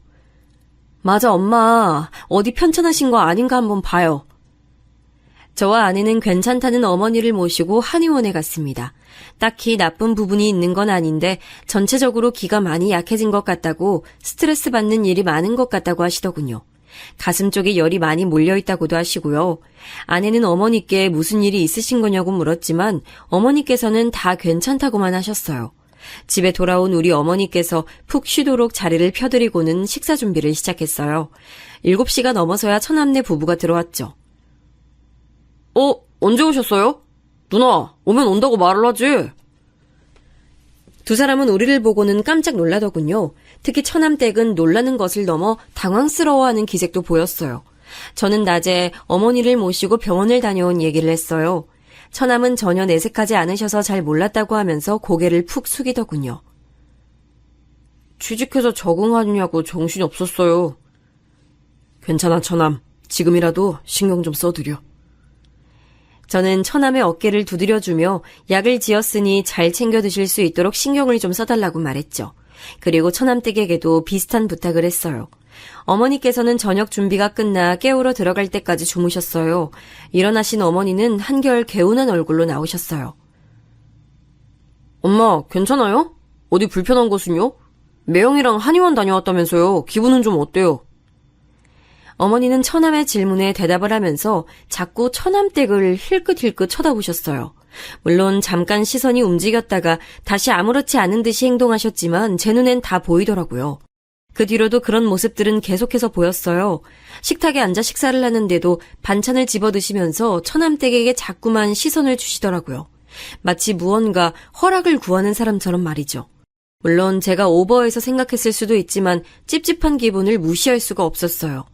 식사가 끝나고 준비는 우리가 했으니 뒷마무리는 너희가 하라며 아내는 어머니를 모시고 거실로 나갔어요. 어머니께서는 불편한 듯 주방으로 시선이 갔어요. 어머니, 뭐 불편하신 것이라도 있으세요? 물이라도 가져다 드릴까요? 제 말에 어머니께서는 소스라치게 놀라면서 아무것도 아니라고 하셨죠. 아내 역시도 뭔가 이상하다는 것을 눈치채기 시작했어요. 뭘 그렇게 놀라세요? 내가 놀라기는 뭘. 어머니께서 말씀을 얼버무리셨어요. 곧 처남댁이 과일을 가지고 나오더군요. 그녀는 사과를 예쁘게 깎아서는 어머니께 드셔보시라고 내밀었어요. 어머니께서는 잠시 망설이다가는 잘 먹겠다고 말씀하시면서 과일을 받아 드셨어요. 그 순간이었습니다. 정말 잠깐이었지만 어머니께서는 처남댁과 손이 닿자 흠칫 놀라시는 게 보였죠. 저는 이 문제가 처남댁과 연관이 있겠구나 싶은 생각이 들었어요. 물론 제가 잘못 본 것일 수도 있지만 저녁 시간부터 줄곧 이상한 어머니의 행동에는 다 처남댁이 연관되어 있구나 싶었죠. 저녁에 잠자리에 들어서 저는 아내에게 솔직히 제 생각을 말했어요. 아내는 처남댁과 무슨 상관이 있다는 말이냐고 물었지만 저도 확실한 것은 없던 터라 그냥 의심만 간다고 말했죠. 지금 심증만 있다는 거잖아. 무슨 범죄 드라마 찍어? 말 그대로 그냥 내가 보기에 그렇다는 거야. 근데 엄마는 괜찮다고 별일 없다고 하시잖아. 몇 번을 물어도 똑같이 대답하실걸? 그러니까 다른 방법이 필요하다는 거지. 저는 망설이다가 아내에게 CCTV를 집에 달아보는 것이 어떻겠냐고 물었어요. 저희가 아이를 키우면서 내니캠이라는 것을 달았는데 생각보다 유용하더라고요. 아내는 그래도 집에 CCTV를 다는 건 좀 아니지 않느냐고 불쾌한 얼굴을 했어요. 저는 그런 그녀의 마음을 충분히 이해했습니다. 당연하죠. 집에 그런 것을 그것도 몰래 달아둔다는 것은 감시의 목적이 있지 않고서야 할 수 있는 일이 아니었으니까요. 저는 주방과 거실 그리고 어머니 방 입구 쪽만 볼 수 있도록 하는 방법도 있다고 얘기를 했어요. 집 전체를 다 보자는 게 아니야. 그냥 몇 군데 어머니께서 많은 시간을 보내실 법한 곳에 설치하자는 거지. 아내는 하루만 고민해보고 이야기를 하자고 했죠. 다음날 어머니께서는 한결 밝아지신 얼굴로 주방에 들어오셨어요. 아내는 주방은 자신에게 맡겨두고 손주들이랑 좀 놀아달라고 부탁을 했죠. 준이는 오랜만에 만난 할머니가 좋은지 도통 떨어질 생각을 하지 않았거든요. 어머니께서는 아이들에게 책을 읽어주며 시간을 보내셨어요. 그런데 갑자기 처남네 아이인 은하가 울기 시작하더라고요. 책을 가지고 준이랑 싸운 것 같았죠.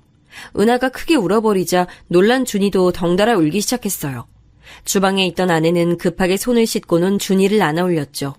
어머니께서는 서로 책을 보겠다고 하다가 벌어졌다고 말씀하시면서 은하를 안아주셨어요. 아이가 우는 소리에 처남댁도 나왔어요. 그리고는 자연스럽게 아이를 안아 올리더니 이리저리 살펴보더군요. 어머, 얼굴에 이게 뭐야? 은하야, 너 여기 왜 그래? 책을 가지고 옥신각신 하다가 좀 베인 모양이야. 살짝 스쳤어. 처남댁은 어머니의 설명에도 잠깐 인상을 팍 쓰더니 소독해야겠다고 하면서 자신들 방으로 쏙 들어가 버리더군요. 어머니께서는 미안한 얼굴로 은하 얼굴에 흉이라도 지면 어떻게 하느냐고 걱정하셨죠. 아내는 아이 피부가 연해서 생긴 거지 눈에 잘 보이지도 않는다고 했지만 어머니께서는 여전히 걱정스러운 표정이셨어요. 이내 아이를 달래서 나온 처남댁은 잠시 어머니에게 눈길을 주는가 싶더니 식사 준비를 벌써 끝내셨냐고 하더군요. 아내는 아이의 얼굴이 많이 다쳤냐고 물었어요. 처남댁은 어머니 쪽을 힐끗 보고는 짜증난 얼굴로 말했죠. 제가 너무 예민했죠?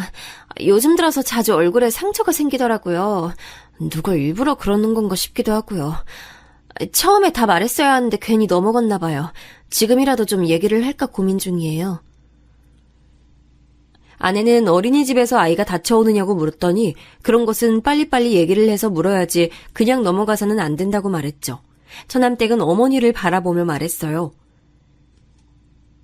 형님 말씀처럼 얘기해야겠어요. 숨긴다고 어디 숨겨질 일도 아닌데 제가 괜히 참아줬나 봐요. 저는 처남댁이 등장하면서부터 줄곧 어머니를 바라보고 있었어요. 확실히 어머님의 얼굴 표정이 시시각각 달라지는 것이 너무나도 잘 보였어요. 심지어는 처남댁이 주방을 오가며 곁을 지나갈 때마다 어머니께서는 긴장한 표정으로 몸이 굳어서는 시선을 아래로 하고 앉아 계시는 게 너무 잘 보였어요. 저는 분명 우리가 모르는 일들이 벌어지고 있고 그 일이 어머니께 독이 된다는 확신이 들었죠. 집으로 돌아오는 길 저는 아내에게 다시 CCTV 얘기를 꺼냈어요. 이번에는 아내도 적극 찬성을 하더군요. 심지어 소리도 녹음이 되는 것으로 해야 한다고 말했어요. 아까 봤어? 애 다친 이후로 엄마 표정이 좀 이상하더라. 계속 동서 눈치 보고 동서도 엄마를 쳐다보는데 뭔가 있구나 싶었어. 오빠도 생각하기에 이거 정상은 아니잖아, 그치? 저는 아내의 의견에 전적으로 동의했어요. 우리는 가까운 곳에 들러서 CCTV 설치에 관해 알아봤어요. 생각보다 손쉽게 설치가 되더라고요. 저는 방법을 간단하게 배운 뒤에 집에서도 몇 번 연습을 해봤어요. 대망의 D-Day가 됐어요. 저와 아내는 하루 휴가를 받아서는 어머니 집으로 갔어요. 아내는 어머니께 쇼핑을 가자고 하면서 모시고 나갔죠. 저는 잠깐이지만 빠른 속도로 집에 CCTV를 설치하기 시작했어요. 절대 들키지 않을 만한 곳에 숨겨뒀죠. CCTV를 설치하고 며칠이 지났어요. 아내와 저는 어떤 화면이 찍혔는지 함께 보기로 했어요. 저희 둘 사이엔 긴장감이 돌았어요. 별 내용 없는 장면은 빨리 감기로 넘기는데 주방에서 찍은 화면에 무언가가 잡히더라고요. 아내와 저는 플레이 버튼을 눌렀죠. 주방의 캠에 찍힌 것은 다름 아닌 처남댁과 어머니의 모습이었죠. 우리는 귀를 쫑긋 세우고 집중해서 화면을 봤어요. 어머니, 형님께 무슨 말씀하신 거 아니죠? 말은 무슨, 아무 말도 안 했어. 그나저나 은하, 얼굴 어떻게 하실 거예요? 살짝 스친 거야. 살짝? 살짝이요? 아유, 미안해. 그런 말로 해결될 일이라고 생각하세요? 도대체 어머님 뭘 제대로 하는 게 없으세요? 아니 고작 애 잠깐 놀아주셨으면서 그 사이에 얼굴에 흉이나 지게 하고 와! 잠깐이지만 아내의 얼굴이 확 바뀌었어요. 지금 저게 무슨 상황이냐고 손가락질하며 저를 바라봤죠. 저는 좀 더 들어보자고 하면서 아내를 진정시켰어요. 하지만 저 역시 화가 치밀어 오르고 있었죠. 제가 말씀드렸죠. 아무리 그래봤자 어머니 모시고 사는 사람 저라고, 형님네 아니라고. 조심할게. 처남댁은 뭐라고 중얼거리면서 어머니의 어깨를 확 밀치고 지나가더군요. 그 장면에서는 저도 참을 수가 없었어요. 지금 이게 무슨 상황인지, 왜 어머니께서는 아무 말씀도 못 하시는지 이해가 되지 않았죠. 아내는 더 볼 필요가 있느냐고 했지만 저는 좀 더 찾아보자고 말했어요. 식사를 마친 것인지 처남이 헐레벌떡 뛰어나가자 처남댁 역시 자리에서 일어나며 말했어요. 진짜 어머니 간이 왜 이렇게 뒤죽박죽이에요? 어떤 건 짜고 어떤 건 달고 일부러 이렇게 하신 거예요? 그게 무슨 소리야. 음식이 이상하다니. 그럼 제 혀가 문제란 말씀이세요, 지금? 처남댁이 불쾌한 듯 신경질적으로 말하자 어머니께서는 신경 쓰겠다고 말씀하셨죠. 주먹을 쥐고 있는 손에 저절로 힘이 들어가는 게 느껴졌어요. 그리고 손바닥이 따끔하더군요. 너무 세게 쥔 나머지 손톱이 손바닥을 파고들었기 때문이었어요. 저는 좀 더 뒤로 돌렸어요. 이번엔 처남댁이 퇴근하는 모습이 보였어요. 아직 대낮인데 벌써 마치고 들어오나 싶었어요. 처남댁은 오자마자 인사는 어디 가고 없고 어머니 방으로 들어가더니 가방을 하나 가지고 나오더군요. 제가 생신 때 선물해드린 명품백이었어요. 그리고는 자기 방으로 들어가서 화려하게 옷을 바꿔 입고 나왔어요. 한쪽 손에는 빨랫거리로 추정되는 것을 쥐고 있었고요. 저 오늘 친구들이랑 약속 있어요. 늦을 테니까 밥 챙겨 먹이세요. 그 애도 오늘 늦는다고 하고. 그래. 그리고 제발 부탁인데 빨리 하실 때 신경 좀 쓰세요. 도대체 언제까지 말씀드려야 돼요? 드라이 하는 거는 그냥 맡기시라고요. 왜요? 돈이 아까우세요? 처남댁은 쥐고 있던 옷을 어머니 발 근처로 던지며 말했어요. 어머니께서는 옷을 주워 들고는 이리저리 돌려보시는가 싶더니 이내 미안하다고 하시더라고요. 이 옷이 얼마짜린데 진짜 아깝게. 도대체 그동안 살림은 어떻게 살아오신 거예요? 믿을 수가 없네. 미안해. 드라이 하는 건 줄 몰랐어. 어머니, 제가 미안하다는 소리 그만 듣겠다고 했죠? 미안할 행동을 하지 말고 처음부터 좀 똑바로 하시라고요. 왜요? 억울하세요? 저한테 이런 소리 듣는 게? 어머니께서는 아무 말씀도 못하시고 고개를 저으셨죠. 저는 아내에게 더 이상 볼 필요가 없을 것 같다고 하면서 당장 어머니를 모시고 오자고 말했어요. 지금 어머니 모시고 오는 게 문제야? 저년 머리채를 내가 다 뽑아버릴 거야. 감이 어디다 대고. 아내는 잔뜩 흥분한 상태로 어디론가 전화를 걸고 있었죠. 야, 이 등신아, 너 지금 어디야? 누나, 갑자기 뭔 소리야?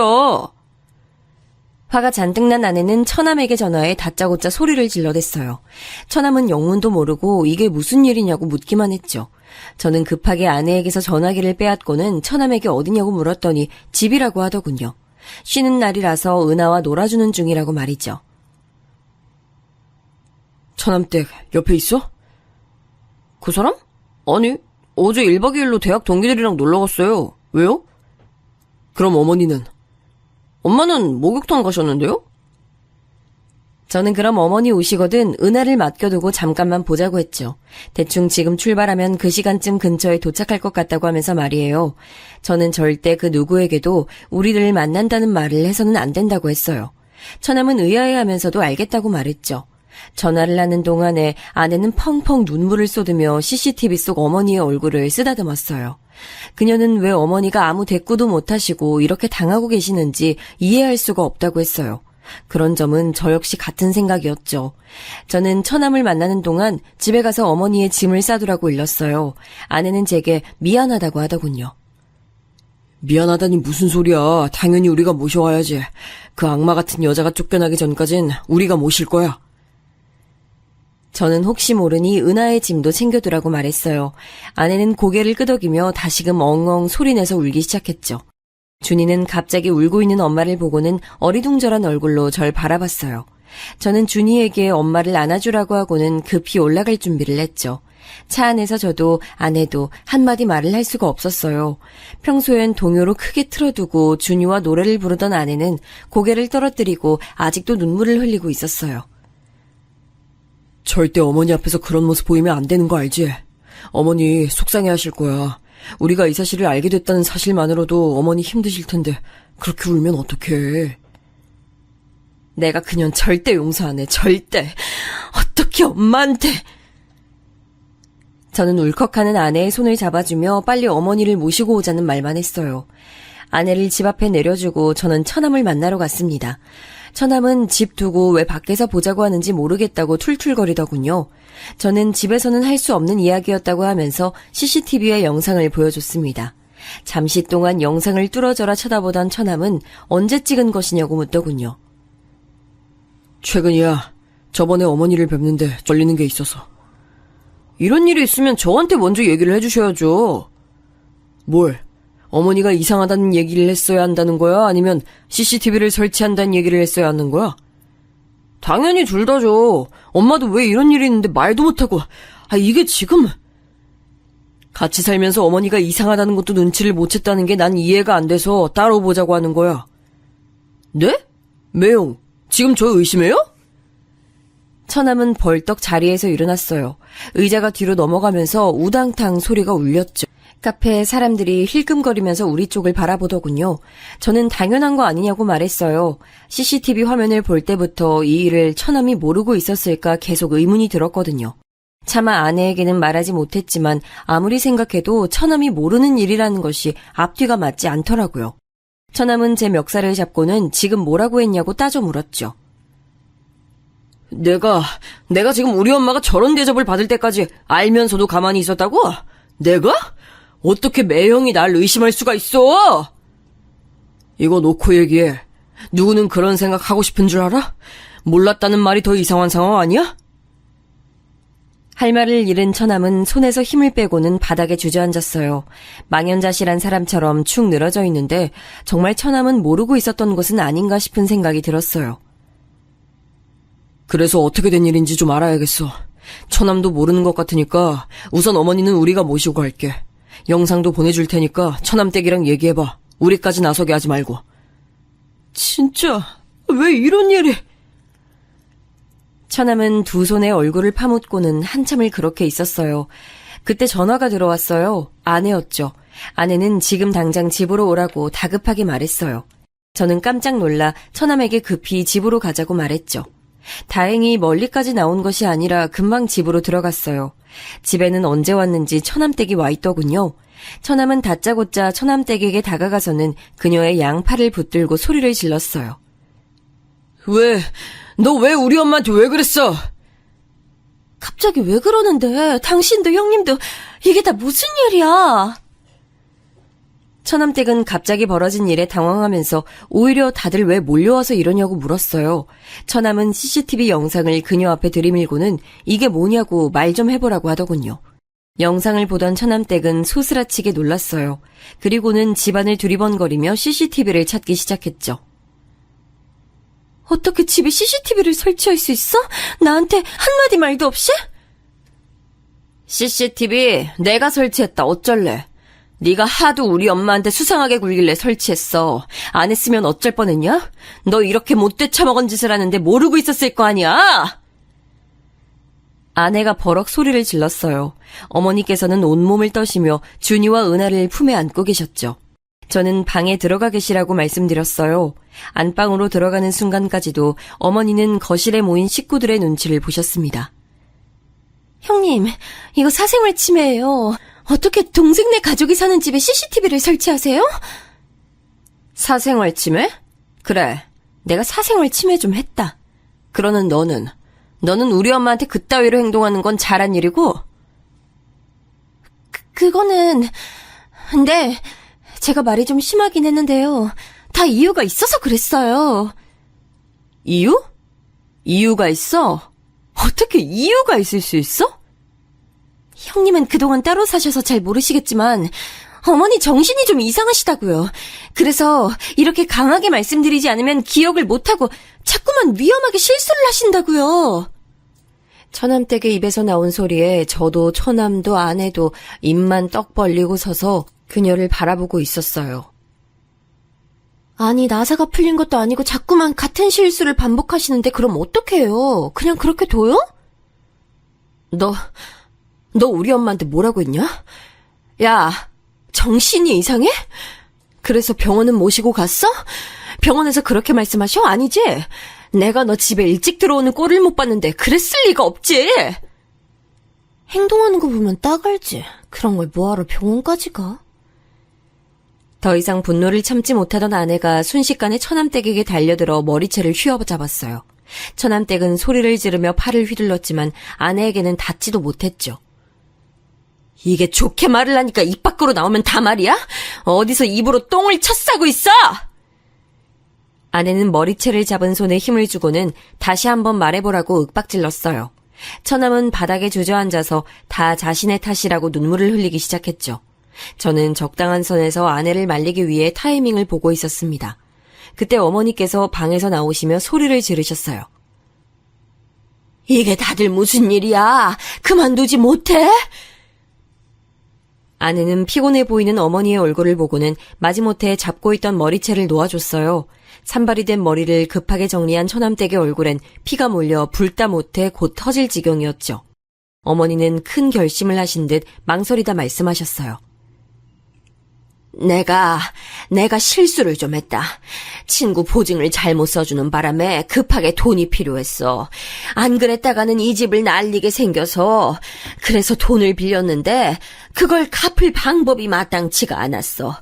그래서 이서방한테는 미안하지만 이서방이 사다 준 물건들을 내다 팔았는데 그걸 며느리한테 들켰어. 어머니의 고백에 놀란 저는 왜 말씀을 안 하셨냐고 물었어요. 이서방한테 미안해서 어떻게 말해. 잘해준 것도 없는데 나한테 어머니 하면서 살갑게 대해주고 사위 이상으로 나한테 신경 쓰고 챙겨주는데 급전이 필요하다고 그런 자네가 준 걸 내다 팔았다고 어떻게 말을 해. 그냥 꽁꽁 숨겨두고 싶었어. 아무도 모르게. 어머니, 처음부터 돈이 필요하다고 솔직하게 말씀해 주셨다면 어떻게든 해결했을 텐데요. 그 꼬투리 잡힌 걸로 그럼 계속 참고 계셨던 거예요? 어머니께서는 자식들에게만큼은 알리고 싶지 않았다고 말씀하셨어요. 아내는 그깟 돈이 얼마나 된다고 그 모욕을 참아내며 사셨냐고 어머니를 안고는 펑펑 울기 시작했죠. 처남댁, 다시 말해봐. 어머니가 정신이 이상하셔? 어떻게 눈 하나 까딱 안 하고 그런 말을 하지? 처남댁은 어머니가 다 터뜨리실 것이라고는 전혀 생각하지 못한 듯 입술을 깨물고는 이리저리 눈동자를 돌리고 있었어요. 딱 봐도 이 상황을 어떻게 하면 빠져나갈 수 있을까 고민하는 눈치였죠. 처남은 단단히 결심한 얼굴로 말했어요. 이렇게까지 왔는데 내가 미쳤다고 너랑 살겠냐? 이혼하자, 이혼. 나는 너랑 죽어도 못 살아. 처남이 이혼을 언급하자 처남댁의 얼굴이 확 달라졌어요. 눈을 시퍼렇게 치켜뜨고는 죽어도 이혼은 못한다고 소리를 질렀죠. 옆에서 지켜보는 제가 다 소름이 돋을 정도였어요. 하지만 화가 머리끝까지 난 처남도 만만치 않더군요. 처남은 이런 상황에서 어떻게 같이 살 수 있느냐고 당장 나가라고 소리를 높였어요. 하지만 처남댁은 눈 하나 깜빡하지 않고는 오히려 이 모든 일을 처남 탓으로 돌렸어요. 이게 다 너 때문이야. 그날 내가 너랑 자지만 않았어도 은하만 생기지 않았어도 내가 이렇게 살 사람인 줄 알아? 너 때문이잖아. 처남댁이 고래고래 소리를 지르며 자기 인생을 돌려달라고 말도 안 되는 억지를 부리는 동안 아내는 어머니를 모시고 나가자고 말했어요. 저는 아이들 가방을 어깨에 걸치고는 은하와 준이를 양팔에 안아 올렸죠. 고성이 오가는 모습에 아이들도 잔뜩 겁을 먹은 것 같았어요. 저는 눈 딱 감고 있으면 금방 지나갈 것이라고 말하며 아이들을 꼭 안으며 현관을 나서려는데 갑자기 처남댁이 은하를 부르며 달려들었어요. 다행스럽게도 더 가까이에 있던 처남이 빠르게 그녀의 팔을 낚아챘죠. 내 새끼 데리고 어딜 가? 아내는 처남댁을 싸늘하게 노려보며 말했어요. 네 말대로 네 인생을 망친 게 은하랑 내 동생 아니야? 너 이번 일 깔끔하게 정리해. 그때까지 어머니랑 은하는 우리가 데리고 있을 테니까. 누나, 고마워. 죄송해요, 엄마. 감사합니다, 매형. 우리는 길길이 날뛰는 처남댁을 뒤로하고 집을 나섰습니다. 지방으로 내려가는 차 안은 조용했어요. 아이들은 많이 놀랐는지 차를 타자마자 잠들었죠. 어머니께서는 무슨 죄인이 되신 듯이 고개를 푹 숙이고는 양쪽으로 자신에게 기댄 손주들의 손을 잡고 계셨어요. 그 모습을 보는데 착잡한 기분이 들더군요. 집에 도착한 저희는 안방을 치워 어머니가 쉴 수 있는 곳을 마련해드렸어요. 어머니께서는 한참을 서성이더니 미안하다고 말씀하셨죠. 저도 아내도 그런 말은 절대 하실 필요가 없다고 말씀드렸어요. 저는 어머니께 돈 문제는 얼마나 해결이 되는지 물었어요.